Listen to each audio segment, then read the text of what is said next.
ಭಾರತೀಯ ವೈದ್ಯಕೀಯ ಪರಂಪರೆಯಲ್ಲಿ ಆಯುರ್ವೇದ ಪದ್ಧತಿ ಬಹುಮುಖ್ಯವಾದದ್ದು. ಆಲೋಪತಿಗಿಂತಲೂ ಆಯುರ್ವೇದ ಪದ್ಧತಿ ತುಂಬ ಹಳೆಯದು.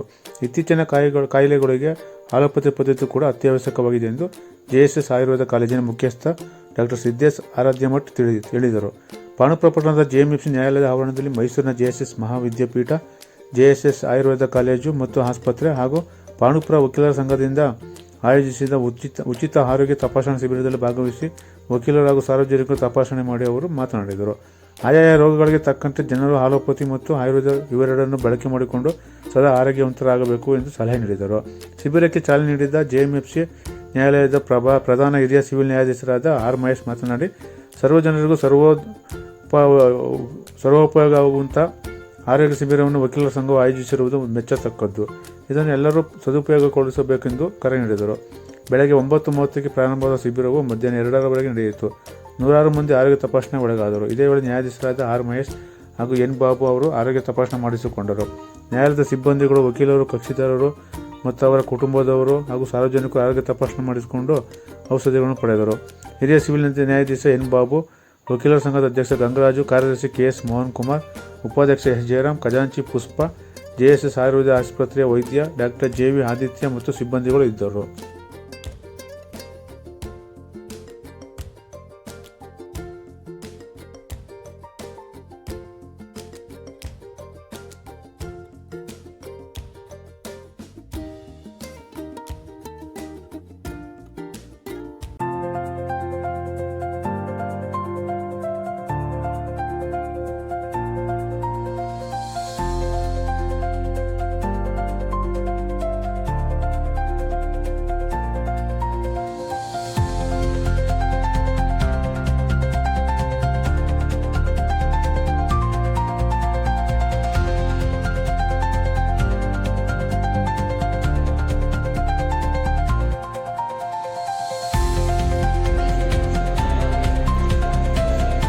ಶಶಿ ತೋರಿಸ್ತಪ್ಪ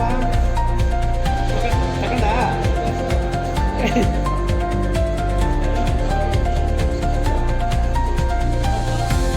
ಇದು ಸರಿ ಇಲ್ಲ.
ಎಲ್ಲರೂ ತಗೊಂಡು ಅವರು ಜೀವಂತವಾಗಿದ್ದು ಅವರಿಂದ ನಾವು ಬಂದಿದ್ದೇವೆ. ಅದಕ್ಕೆ ಕಾರಣ ಏನು ಅಂತಂದ್ರೆ ಭಾರತೀಯ ವೈದ್ಯಕೀಯ ಪದ್ಧತಿ. ಇದು ಇಂಗ್ಲಿಷ್ ವೈದ್ಯಕೀಯ ಪದ್ಧತಿ ಈಗ ಬಂದಿರೋದು 1900 ಈ ಕಡೆ, 1850 ಅಥವಾ 1900 ಈ ಕಡೆ ಒಂದು 100 ವರ್ಷಗಳ ಅಂತರದಲ್ಲಿ ಬಂದಿರೋದು. ಇದಕ್ಕಿನ ಮೊದಲು ರಾಜ ಮಹಾರಾಜರು ಎಲ್ಲರೂ ತಗೊಳ್ತಿದ್ದು ಆಯುರ್ವೇದನೇ. ಸೊ ನಾನು ಅದನ್ನ ಕಡೆಗಣಿಸಬೇಕು ಅಂತ ಹೇಳ್ತಾ ಇಲ್ಲ. ನಮಗೆ ಆಲೋಪತಿನೂ ಬೇಕು, ಆಯುರ್ವೇದನೂ ಬೇಕು, ಮದರೂ ಬೇಕು, ವೈಫು ಬೇಕು. ಸೊ ಇಬ್ಬರನ್ನು ನಾವು ಮ್ಯಾನೇಜ್ ಮಾಡಿಕೊಂಡು ಮದರಿಗೆ ಎಷ್ಟು ಪೂಜೆ ಭಾವನೆಯಿಂದ ನೋಡ್ಕೋಬೇಕು, ನೋಡ್ಕೊಂಡು ಹೆಂಡತಿನ ಹೇಗೆ ನೋಡ್ಕೋಬೇಕು ಆ ತರ ನೋಡ್ಕೊಂಡು ಇಬ್ಬರನ್ನು ಬ್ಯಾಲೆನ್ಸ್ ಮಾಡ್ಕೊಂಡು ಹೋದಾಗ ಲೈಫ್ ಚೆನ್ನಾಗಿರ್ತದೆ.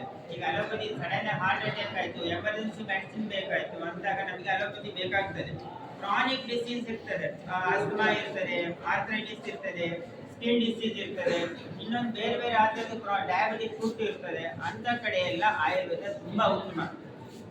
ಸೊ ಈ ತರ ಎಲ್ಲ ಇದನ್ನೆಲ್ಲ ತಿಳ್ಕೊಂಡು ನಾವು ಆಯುರ್ವೇದವನ್ನು ಸಹ ನಮ್ಮ ಭಾರತೀಯ ವೈದ್ಯ ಪರಂಪರೆ ಅಂತ ತಿಳ್ಕೊಂಡು ಅದಕ್ಕೆ ನಾವು ಪಾಲನೆ ಪೋಷಣೆ ಮಾಡಿಕೊಂಡು ಅದನ್ನು ಮುಂದುವರಿಸಿಕೊಂಡು ಹೋಗುವಂತ ಒಂದು ಕರ್ತವ್ಯ ನಮ್ಮ ಹೆಗಲ ಮೇಲಿದೆ. ಅದಕ್ಕೇನೆ ಈಗ ನಮ್ಮ ಪ್ರಧಾನಮಂತ್ರಿ ಆದಂತ ನರೇಂದ್ರ ಮೋದಿ ಅವರು ಆಯುರ್ವೇದ ಪದ್ಧತಿಗೆ 58 ಸರ್ಜರಿಗಳನ್ನ ನೀವು ಮಾಡಬಹುದು ಅಂತೇಳಿ ಅಂತ ಪರ್ಮಿಷನ್ ಕೊಟ್ಟಿದ್ದಾರೆ. ಕೇಂದ್ರ ಗೆಜೆಟ್ ಅಲ್ಲಿ ಅದು ಅಪ್ರೂವ್ ಆಗಿದೆ. 58 surgeries can be done by Ayurvedic surgeons ಅಂತ. ಸೊ nowadays ಈಗ ಒಂದು 20 ವರ್ಷದಿಂದ ಆಯುರ್ವೇದ ಸರ್ಜರಿನೇ ಇರಲಿಲ್ಲ. ಮೈಸೂರಲ್ಲಿ ಆಯುರ್ವೇದ ಸರ್ಜರಿ ಅಂತಂದ್ರೆ ಎಲ್ಲರೂ ನಗ್ತಾ ಇದ್ರು. 2005 ಆನ್ವರ್ಡ್ಸ್ ನಾನು ಯಾವಾಗ ಸರ್ಜರಿ ಮಾಡ್ಲಿಕ್ಕೆ ಶುರು ಮಾಡಿದೆ ಅವಾಗ ಎಲ್ಲರೂ ನಗ್ತಿದ್ರು, ಏನ್ ಸರ್ಜರಿ ಮಾಡ್ತೀರಾ ನೀವು, ಹೇಗೆ ಮಾಡ್ತೀರಾ ನೀವು ಅಂತ ಹೇಳಿ ಅಂತ. ಏನಾದರೂ ನ್ಯೂನತೆ ಇದ್ರೆ ಒಂದು ಮೊದಲ ಹಂತದಲ್ಲಿ ತಿಳ್ಕೊಂಡು ಅದಕ್ಕೆ ಸೂಕ್ತವಾದ ಚಿಕಿತ್ಸೆ ಕೊಡ್ತಾರೆ, ಒಳ್ಳೆ ಆರೋಗ್ಯವನ್ನು ಕೊಡ್ತಾರೆ. ಇಂಥ ಕಾರ್ಯಕ್ರಮಗಳಿಗೆ ಸರ್ವ ಜನರಿಗೂ ಸರ್ವೋಪಯೋಗ ಆಗುವಂತಹ ಕಾರ್ಯಕ್ರಮಗಳು ನಮ್ಮ ವಕೀಲರ ಸಂಘ ಈಗ ಮಾಡೋದಕ್ಕೆ ಕಾರ್ಯೋನ್ಮುಖವಾಗಿದೆ. ಅಂಥ ಕಾರ್ಯಕ್ರಮಗಳನ್ನು ನಮ್ಮ ಗಂಗಾಧರ ನೇತೃತ್ವದಲ್ಲಿ ಹೆಚ್ಚೆಚ್ಚು ಆಯೋಜಿಸಿ ನಮ್ಮ ಎಲ್ಲ ನಾಗರಿಕರಿಗೂ ಇಂಥ ಒಂದು ಕಾರ್ಯಕ್ರಮದ ಒಂದು ಸದ್ಬಳಕೆ ಪಡ್ಕೊಂಡ್ಲಿ ಅಂತೇಳಿ ಈ ಕಾರ್ಯಕ್ರಮವನ್ನು ಆಯೋಜಿಸಿದಂಥ ಎಲ್ಲ ಕಾರಣಕರ್ತರಿಗೂ ನಾನು ಧನ್ಯವಾದಗಳನ್ನು ತಿಳಿಸುತ್ತಾ ಎಲ್ಲರೂ ಇದನ್ನು ಸದ್ಬಳಕೆಯನ್ನು ಮಾಡ್ತಾರೆ ಅಂತ ಹೇಳಿ ತಮ್ಮಲ್ಲಿ ಮನವಿ ಮಾಡ್ತಾರೆ.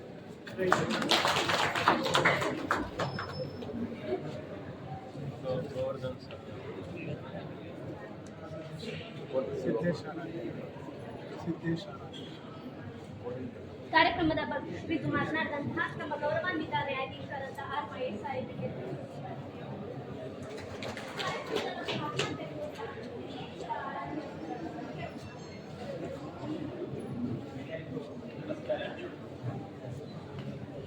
ನ್ಯಾಯಾಧೀಶರಾದಂಥ ಆರ್ ಮಹೇಶ್ ಅವರೇ, ಇನ್ನೊಬ್ಬ ನ್ಯಾಯಾಧೀಶರಾದಂಥ ಬಾಬುರವರೇ ಮತ್ತು ವಕೀಲರ ಸಂಘದ ಅಧ್ಯಕ್ಷ